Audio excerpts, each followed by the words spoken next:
Life as we know it has changed. Even though our plans, hopes, and dreams were placed on hold, this game called life is still being played.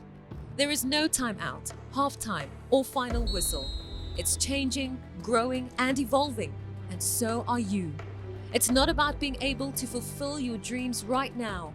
It's about how hard you are willing to work to make them come true.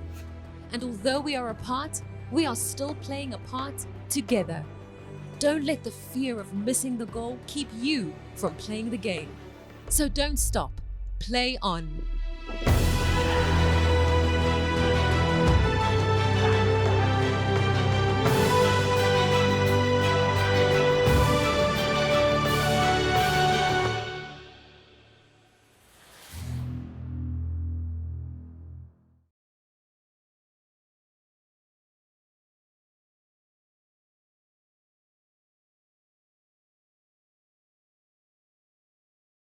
Hello everyone and welcome to episode 3 of Engen Play On Locker Room Talks. I'm Julia Stewart and today we have another two incredible guests. Bacaza and Dillon Sheppard is with me. Today we're going to be chatting identifying talent in COVID-19 times.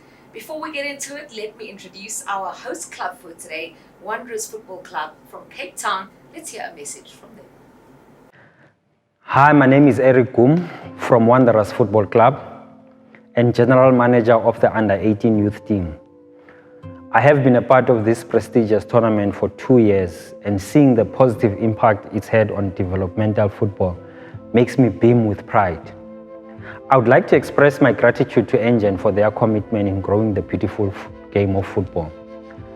The highly successful Engen Knockout Challenge for young men continues to go from strength to strength and showcases South Africa's best young footballers to top local and international scouts. It is indeed fitting and a real game changer to now introduce a women's tournament to also give exposure to the incredible female talent available in the country. Due to the COVID-19 pandemic and the national lockdown restrictions, the 2020 Engen Knockout Challenge moves from on the field to online. As Wanderers Football Club, we are pleased to be a part of a webinar series that is aimed at empowering both coaches and players. Wanderers will host the locker room talk sessions under the topic Identifying Talent in COVID-19 Times. This webinar will be spearheaded by our very own Bacaza and Dillon Sheppard, who will tackle this topic in efforts to empower players and the public on how best to utilize the strained times to be identified and reach their goals. We hope and trust that this webinar will be well received by the players and the coaches and the custodians of football in giving women an equal opportunity. Thank you. Thank you so much to Wanderers Football Club in Cape Town. They are our host club for today. Just a reminder, guys, we're going to sanitize and play safe. Wash your hands, do all the things. Morris, you go, thank you. Do all the things you're supposed to do to stay safe during this very difficult times. It's why we can't be together today and why the Engen Knockout Challenge for 2020 is taking place online on the Engen website and on YouTube as well, and why we're having these talks, locker room talks, coach the coach sessions, because we can't all be together. Hopefully next year normality will resume. A reminder to you to engage with us on our social media channels at engen.sa on Instagram, at engen_soccer on Twitter, and Engen Soccer on Facebook. Use the hashtags Engen Play Your Part, hashtag Play It Forward, and Engen Soccer. Pay careful attention to our two guests today. They are going to be available for a Q&A after this chat, so send your questions in as well. And there'll be a questionnaire for you to complete after the presentation, where you can accumulate points and win prizes for your team at the end of the campaign. Now let me introduce the two gentlemen alongside me and tell you a little bit more about them. Bacaza is a grassroots football administrator. He's also an Ajax youth scout and a mentor to young players. Dillon Sheppard is a 3-time league winner in South Africa. He also represented the South African national team from youth level all the way up to Bafana, and he is an academy coach at Big Westfits. Welcome, Morris. Welcome, Dillon. Thanks, Jules. Thanks for having us. Yeah, and welcome to everybody who's tuning in. Morris, difficult times that we find ourselves in. I mean, COVID-19 has made recruiting players and finding talent so tricky. What changes have you found? No, the changes that we see now ourselves in, because we cannot see a player in person, and it's difficult to convince a player over the phone call and the social network, or even the non-verbal connection is lost during this time. Yeah, it makes it very tricky indeed. Dillon, just give us an idea of where youth players are at right now, physically and psychologically. Well, you must remember, it's been over 5 months now that they haven't been able to go out there, mix with their friends, be under their coaches and in their team environment. Over 5 months, they've done absolutely no conditioning. And also too, from a psychological point, you must remember that not mixing with friends, not being able to go out there, enjoy themselves, which is a really, really important reason why kids go out there and play football, is also because of the social aspects, and they haven't been able to do that. So yeah, it's been a very, very difficult time. Morris, have you seen similar among the players, just the psychological space they're in? Yeah, because to them it's a very stressing time, because more especially where I come from, because we're dealing with the kids from the squatter camps kids. So for them now to find each and every second, is as a grassroots coach, we always tell them what to do, because for them to be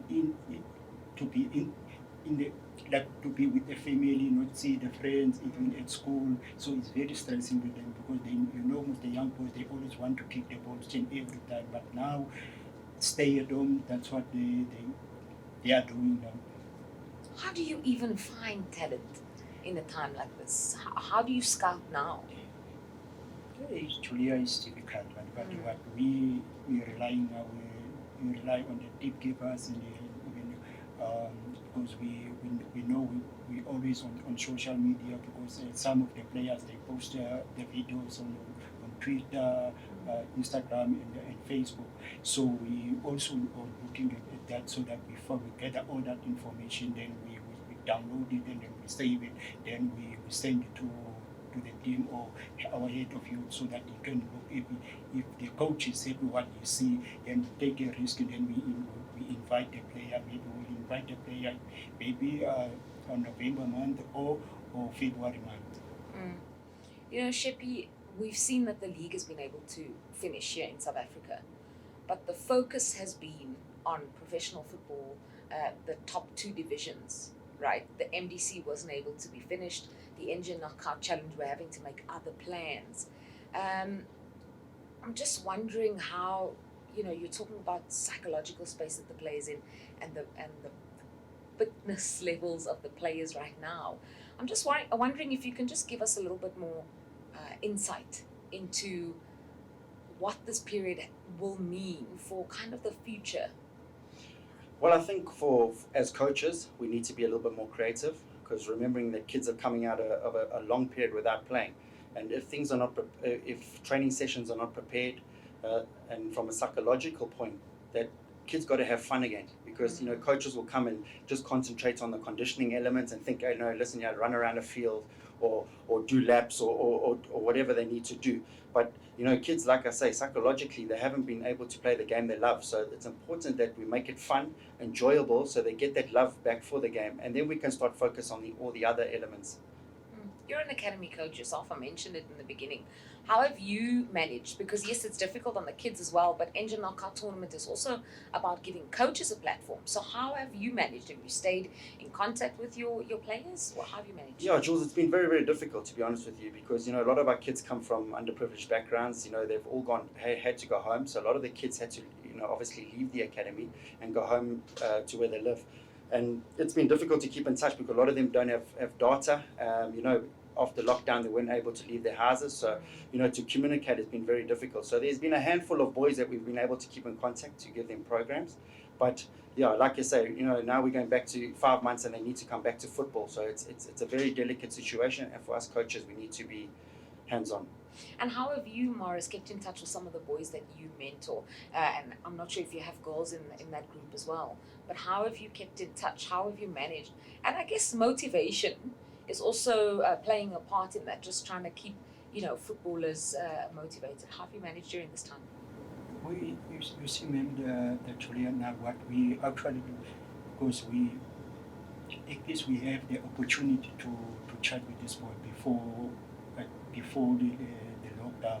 So even the time we were told on the second day there will be no football, we try to use what you call a community newspaper so that we share the information, because as Dillon said, because some of the boys, more especially, I will also like talk about where I come from, because we are dealing with the boys from their squatter camp, because I'm from squatter camp also.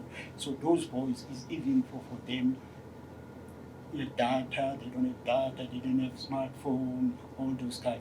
So we use a community radio, social media. Some of them, because we use whatever platform so that the information will go across.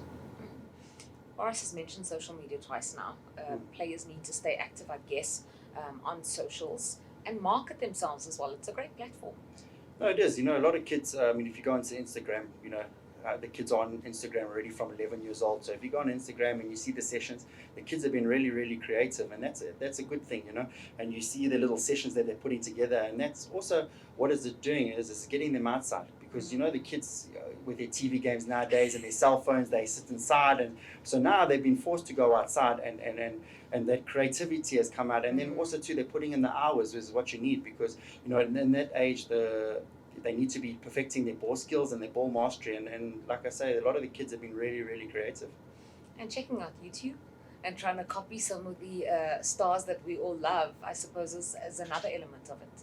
Yeah, of course. It's fingertips away, like I say. But it goes back to, the kids that have access to the phones and have access to the data, they're the ones that are able to do that, That's what I really love about the Engen Knockout Challenge. They understand that being one of the oldest knockout tournaments in South Africa, just the way in which they've innovated during these times. They've brought us online. We get to learn from gentlemen like you. There's a women's tournament which also launched now. But what you're talking about, data, Sheppy and Morris, Engen have made it available. They've made the Engen website available so that people are able to tune in no matter what the data situation is. I think that's great. Yeah, Engen has been unbelievable over the years. The way they've supported this tournament, and now to be innovative like that and be able to supply data and give these kids platform to go on to, it's credit to Engen. They've been huge for youth football. And they understand, I guess, that everybody needs to learn, no matter whether you can afford data or not, right? Yes, they will make changes from boys, especially in the township. Very important. Morris, how have scouting patterns changed over the years? It's something you mentioned, but just give us some insight into that. No, you see, now there's a lot of things, because previously we must also, if you look for the talent, you must go to the field. Then you watch the player, and then you use the pen, then you go. But now there's a lot of things, because you no need to go to the field. You just download the information, because there is the site where you download the whole game. Then you go home, then you watch it, and then you have the clips, and then you send it to the team. So that's why everything changed now, because it's not, because all those years to watch, you must go to the stadium or to the training session. But now the team's got a video analyst, got all those kind of things. So we request that information. We sit down, we watch the player, and then we can decide, even now, if we watch the player and then we see it's what the team looking for, he can fit with that, then we take the decision from there. Lots of girls and boys and coaches and teenagers and parents watching us who are thinking, how can I get noticed? What advice do you have for them? I know you guys have spoken about social media, but just break it down for them watching. They want to be the next Simpiwe Lulu, the next Amanda, the next Tempazwane. How do they get themselves noticed by someone like you? And then Sheppy, you can also give your advice. Yeah, maybe it's easy because for now, one is to post whatever social media or whatever video, anything, the training session, so that we can see, because if you keep on posting, because now our focus is there. So once we see the video clips, for us it's easy to go and try to get more information about whatever that is in there. Maybe it's what we're looking for. So if you miss the opportunity for Engen this year, don't think it's end of the world, because if you follow what we are sharing today, then for us, because we in need for the player is for 2021. Dillon, Yeah, what's your advice? I think kids need encouragement. Yeah. You know, they've obviously, like you say, been 5 months no football. They need to just be encouraged to keep working hard, because, you know, at Bidvest, I remember we found so many young talents in open trials. And all I can say is be ready for those trials, because the clubs are going to have open trials after this, because some of the academies couldn't afford to keep the boys there, and now they're going to have trials once everything moves, hopefully when things move to the next level and football opens. And what we need to encourage them is to be ready for that. So, because in the last 2 years, I remember with us, we found 2 players in the open trials from nowhere, and 2 years later, one of them made their PSL debut. But I'll mention that later, because he also featured in the Engen tournament. Okay, if someone is going to trials, I get asked all the time on my social media, when are the trials? Can you organize? Can you set me up? If someone's going to trials, how do they prepare for that? What kind of thing will make them stand out? Yeah, it's a very, very difficult thing, because, you know, we've had when we have the open trials, there's about 400 kids that pitch up on the first day. So you must know that their trials are going to last the whole week. And, you know, unfortunately, and it is unfortunate because we miss so many good kids, is that the players who got 15 to 20 minutes to show, and it's very, very difficult to show, you know. So that's why I always got to say, psychologically, got to be ready that when you get the opportunity that you go and show for those 20 minutes, you need to stand out. And it is very, very difficult, but, you know, if you're working at home and you make yourself ready, then, you know, your chances really increase. And when things do eventually return to normal, I suspect the Engen Knockout Challenge, as it has been for so many years, is also a huge place for scouts to go and see these kinds of players, the very ones who are sitting at home watching us now. No, it's simple, because like whatever, if you watch Engen, because Engen, like I like how the Engen tournament is structured, because once you go there, it's only everything is there, is quality. So what we're looking at, like the basic and skills, is always there. So it's easy to find a talent in Engen, because each and every time, because we've got a lot of players that we get from the Engen tournament. Currently, I will mention now, because there is the boy that we spotted in the Engen, that currently now is also part of under 17 national team, under 20 national team, that is currently in Holland, Ajax Amsterdam in Holland. We spotted in Engen one of the local teams, and he went to Ajax. Is Yotedani. And Dillon, I guess we could bring in the fact that there's been a couple of players who've been spotted at the Engen Knockout, who've gone on to make the step to the next level. I mean, you know about some of them. Yeah, 8 of the 9 players that were in the bubble with the Bidvest Fits first team, all were part of the Engen tournament. 6 of them were twice winners. So that just shows you. And then the next level from Engen is taking them now to the reserve league, and then from the reserve league. So Engen played a huge part in the boys' development, because remember, it's 6 games, and it shows a lot of things. It just doesn't show their football ability, but it also shows their character, because playing 6 games 6 or 7 games in a tournament over 2 days is really, really demanding. And then you see the sort of that, what they say, the cream comes to the top. You know, you see the kids with the character and the desire and the hunger. You know, when they get to the final and their legs are tired and you know, you're paying for that Engen prize. And you know, I can boast a little bit and say, you know, in the last 2 years, you know, Burberry were always either semi-finals or finals or winning it. So you know, that's a really good thing. Go for it, boast. That's what we're here for. No. But like I say, the Engen tournament has played a huge role in those players' development, going from the Gauteng region and then going into the nationals. So. Yeah. Well, we are unfortunately not having the Engen tournament this year, the Engen Knockout Challenge, due to COVID-19, and that's what we're chatting about, just to help you as players, coaches, parents, first team, technical team, everyone who's involved in football, just to think about and talk about ways in which we are identifying talent in COVID-19 times. And Morris, that brings me to something we discussed a little bit earlier, off camera. What are some of the things you're finding that we are doing now that we wouldn't normally do? And by now I mean during COVID-19 times. Okay. Remember, you see, there's a lot of one. You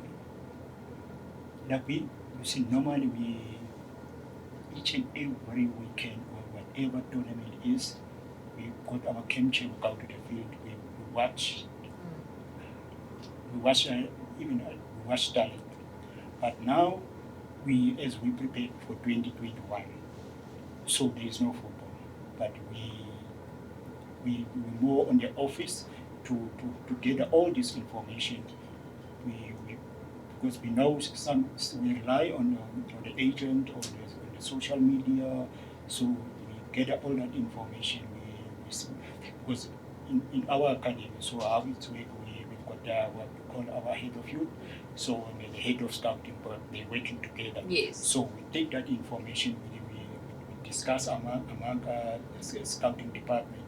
Then if we call it a composition. If the coach, they give us like a September month, October month, they give us the composition. So we look, and then we look at the composition. Then we check what the information, because we've got all the information from the engine. Then we check with what if the compositions. For example, we're looking for goalkeeper. Then we check. There is a goalkeeper in Wanderers, so that he was outstanding during the 2019 engine. Then if it's not a video clips, we will send you that information, because each and every team that participated in the engine, we've got the database, irrespective of any tournament, but more especially if we need a player, a mature player that is under 18, under 17, that plays in engine, we've got that information. So we gather that information, we send to the scouting department, or we send it to our head of youth. So the head of youth will watch if we've got the video. So we will watch that player, and if it's what we're looking for, because for example, I can watch the player, I'm happy with the player as a scout, and then we send it to whatever you must get. The coach will say, no, it's not what I'm looking for, because he's the one who will use the player on the field. So mine is to look at what the guideline of the scouting, if it's got a basic talent, and what all the aspects of the player I'm looking for. Maybe the coach will say, in a way that I will, in my formation that I will use, it won't fit, but it's got everything. But in my information of play, it won't fit. So it's not mine to decide who will sign or not, but it's the coach and the head of you. Yeah, so much information out there right now. I mean, in this day and age, as you were saying, social media. But I'm just listening to Morris now saying we've got all these files on all of these players, and players maybe think they're playing in the engine and that's it. But you're always being watched, right? There's so much information out there. No, there is. I mean, like you say, kids have always been watched, whereas before we weren't able to keep track of these kids. But like you say, through social media, through past tournaments, because, clubs have database of players. So, clubs can go back and check in their database and see, the players that have done really, really well in the last couple of Engen tournaments and find out where they are, what they're doing. Then they can go speak to the clubs that maybe these kids are involved and then invite them back for maybe a trial or another assessment. And, so yeah, there's plenty of ways on keeping track of all the players out there. And like Morris was saying, maybe for certain coaches, you won't fit into their style of play or what they're looking for their team.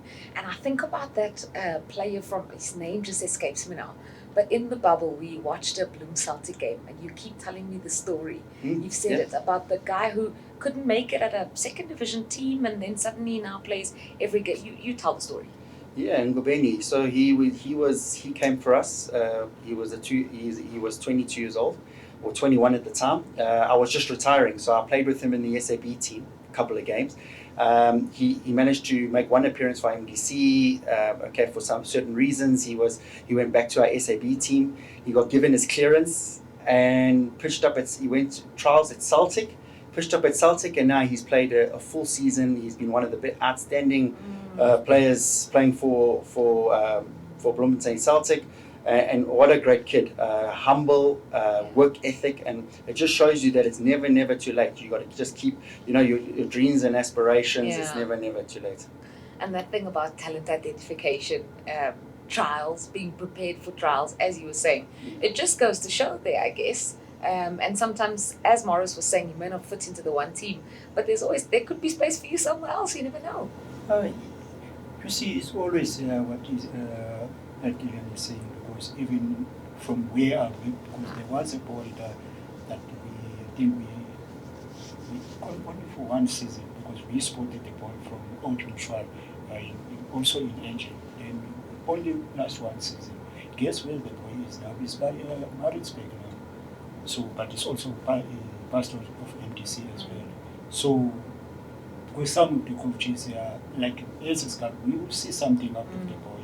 But when you send the boy to those who decide, because coach is the one who was head of you can decide, but if coach say no, you don't need to bring the boy because he's not gonna play. So it's the challenge sometimes we find, but ours as a coaches and the scout is to motivate the players, so we don't give up. That is not the end of the world. So that's why we will see the boy. He was not signed, and then he was released. Then he get the team somewhere, then he progressed. Are there any positives for you about COVID-19 in terms of talent identification, in terms of being able to find some gems out there? Yeah, there is because that's why Coach Dillon said if the hunger and desire is still there, so they still got the chances, because even in our team, for instance, we know there's a program we call Festas program. If you watch our NFD team, 80% of current players that we have under 23 is from that program, Festas program. So all the academies started at the age of 9 and 10. So if you Siazi was on the bench, and Kaya and Sonwabile and Dale, they all come from Festas program. So we already have a plan, because we're waiting for President to tell us what will happen. So if he say everything is fine, and then I think by November we have that program. So for us, it's that program that they gave us hope for the players, because we get the players as early as possible, so that we can take them up. And then what are some of the negatives, some of the things you've really struggled with in terms of talent identification during COVID-19 pandemic? No, the challenge that is we have now, because our focus will be on one side.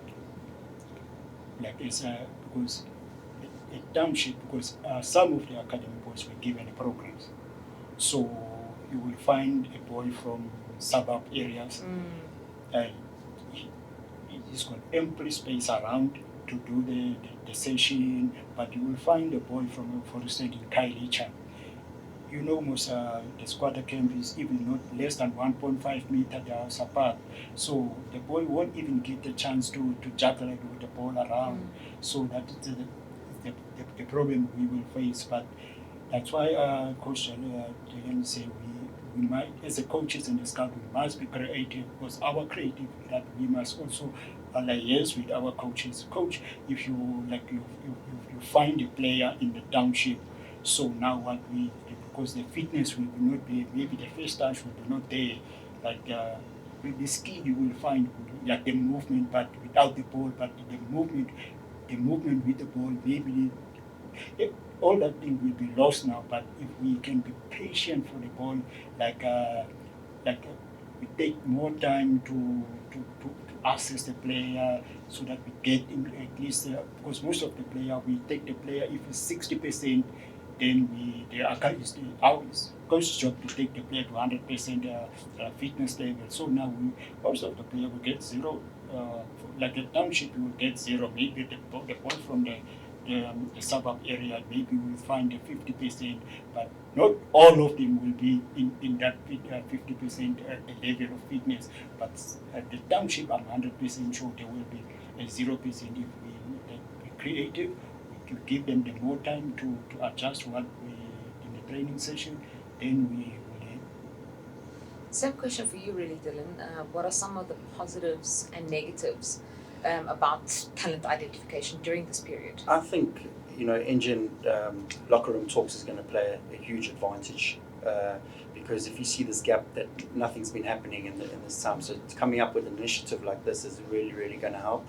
I mean, the negatives are there because, you're 5 months inactive without football. Like I say, coaches haven't been able to get their teams together. I mean, the just going on the Gauteng Development League, there hasn't been any football played, so the kids haven't been able to play competitive games, and that's a huge chunk out of their development. So they've got to catch all of that time, and when are they going? The question is, when are they going to be able to do that?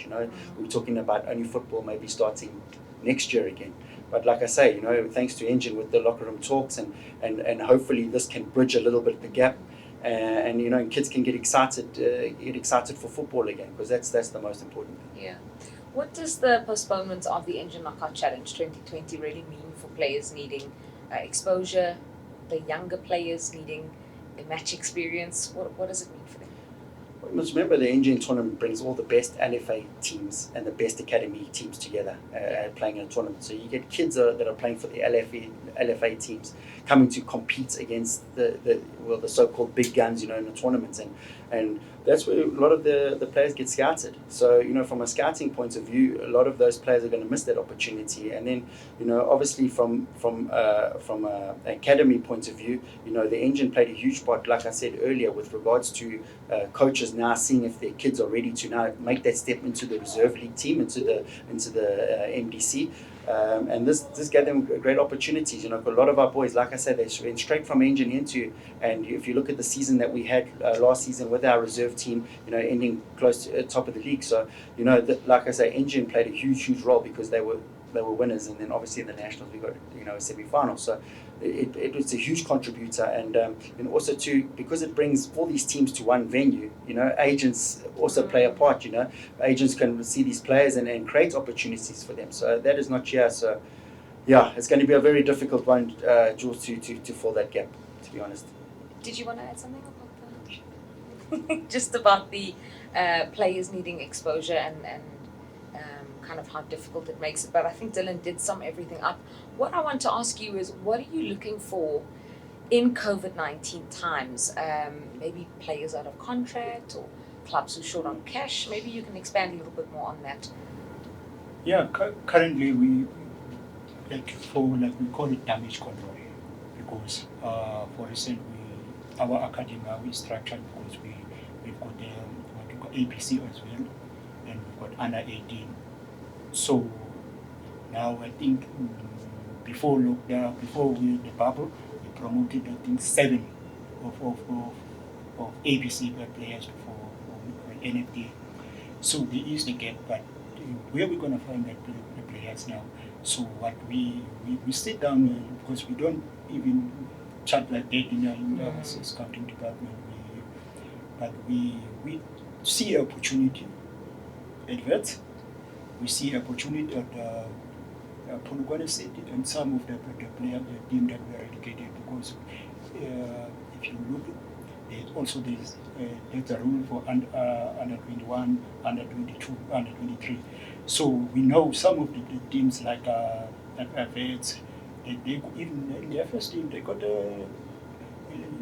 19 or 18. So it's the opportunity for us. Once we always have this information. Once we clear the information, then because they are out, because what we know about what's happened to Vets, some of the players won't go where the current new team will be based. So it's our opportunity now to go and get them because they are out of contract, because if they won't get accommodation to that side, so it's ours because we've got the resources to keep the boys from anywhere around them in South Africa to bring them in Cape Town.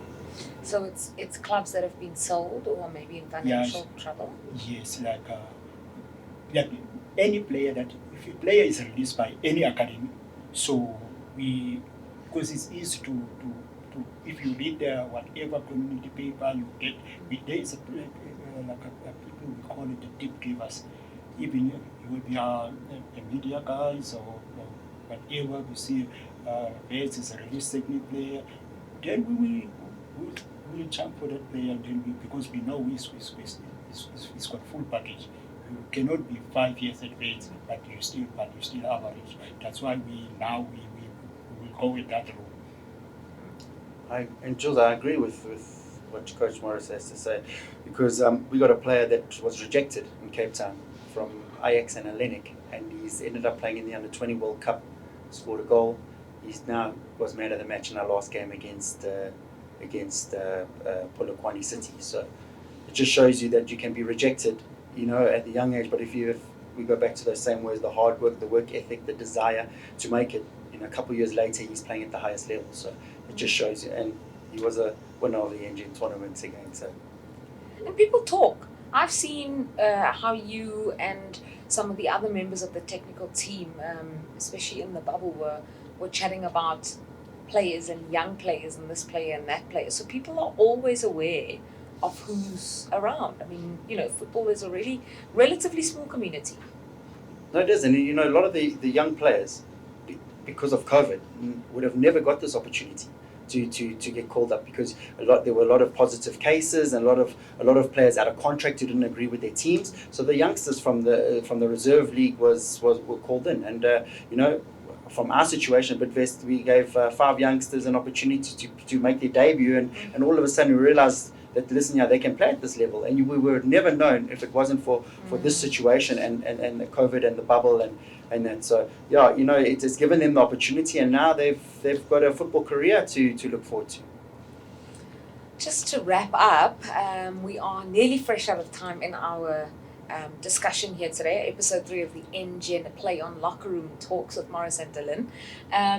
Morris, there's a lot of youngsters who are watching this, who are desperate to get back on the field of play, who are wondering, how am I going to be seen? They have listened to your talk. I know you were talking about social media, but just to sum it up nicely for them, just to wrap it up, what are some of the most important things for the youngsters out there in being spotted or scouted during COVID-19 times? Yeah, for me, I would say because Engen has got the platform for them. Because if you download whatever, you share, because there is a nice thing now, the profile. So you can post the profile there. So you will read the profile. Then, because the profile, if you want live the profile, you can download the profile. Then once you get the profile, but what we're looking for, if you have the talent, then you make means to. You will get the opportunity to be signed. But if you follow what we are sharing now about posting whatever in the Engen, because now just here that there's no need to have a data. You can log on to Engen to post whatever on the social media of Engen, then we will take it from there. Yeah, uncertain times for all of us, and I know everybody's desperate to get back out there, but then we all understand because we've all been through the same situation. So as desperate as the players are, the coaches are as well. And I wonder if you have any message then, Sheppy, for the players who are watching, but also the coaches with regards to COVID-19. Just a final message, I guess, because you've shared so much great information with regards to COVID-19, the talent identification, and getting ready and staying ready for. Jules, what I can say is, from a coaching perspective, remember these kids, all they want to do is come play the game they love. So when they come back, make sure that it's fun, make sure they're enjoying themselves, and be friendly with the ball, because that's what they've missed the most. They've missed playing football. So, don't go and make them run and that, because they all they want to do is come and play and mix with their friends. So I think from coaching point of view, just be creative and just let them enjoy the game and fall back in love with it. Yeah. Morris, I'm curious, how many hours a week do you think you spend watching these videos now of these skills and things? Yeah. For me, like, if there is a competition, most of the competition started live. So I must make sure I'm there as early as possible. If it's 8 o'clock, 8 until the last game. So then I'm not like the coaches after the game, they go to the bus. I must sit and then they have the note. So because if I didn't do the report on that time, so I won't have the full report of what I was there for. So for me, if some of the stadium there is the bed, I will sleep on the stadium for the next day, because even my family on the weekend they don't have chance for me, because they know Friday, Saturday, and Sunday. So I'm not at home. Even my son is only happy from Monday to Thursday. So during the week, weekend, I'm out of house. So I only come around about 8 or 9, because sometimes after the game we must go to the office and then we sit down, because our head of scouting, I think they're in those. We can talk from 8 till the next day. Because it's that guy, because the eyes, that's why the eyes is there. Like Mr. Louis Defari. That guy is like Mr. Pizzo. He's breeding football, because every time if we together, we talk about, because I told him I'll be with that, then he share a lot of stories about them, because that's what his Ajax need. If you scout for Ajax, you must know your wife you always fight with your wife, because the weekend, even during the week, we must come and watch this. If there is the trials that is in there, we must always watch if I brought the trialist, I must make sure the trialist is there. I must watch it. I must make sure the trialist is got the transport to go home. So sometimes I'm the last person to go home, 9 o'clock, 10 o'clock. You want to sleep at the stadium with the last person to go home. Dillon just spent 30 odd days in the bio bubble away from his family in his little hotel room. Hey, all for the love of the game, I guess. No, it is. Sure, it wasn't the easiest, I'll be honest with you. Well, there you have it, guys. The scouts are always watching. Thank you so much to Morris, Bacaza, and to Dillon Sheppard for chatting talent identification during COVID-19 times. They've given you some great tips, players. Put your videos on social media. They are looking out for them. And Dillon, you were saying, enjoy playing again. Enjoy and have fun. There you go. Relationship with the football. Enjoy and have fun. We now have time for questions for our two gentlemen. They will be chatting to you live, so send in your questions if you haven't already done it. Just a reminder for you that all of these videos will be available on the Engen website, and they are free, so you don't need data to go onto the Engen website. You can also find them on YouTube. Keep in touch with us on social media. Engen, play your part. Play it forward, and Engen Soccer. Those are the hashtags. I'm Julia Stewart. It's been a great pleasure being with you to host the Engen Play On Locker Room Talks. We'll see you next time.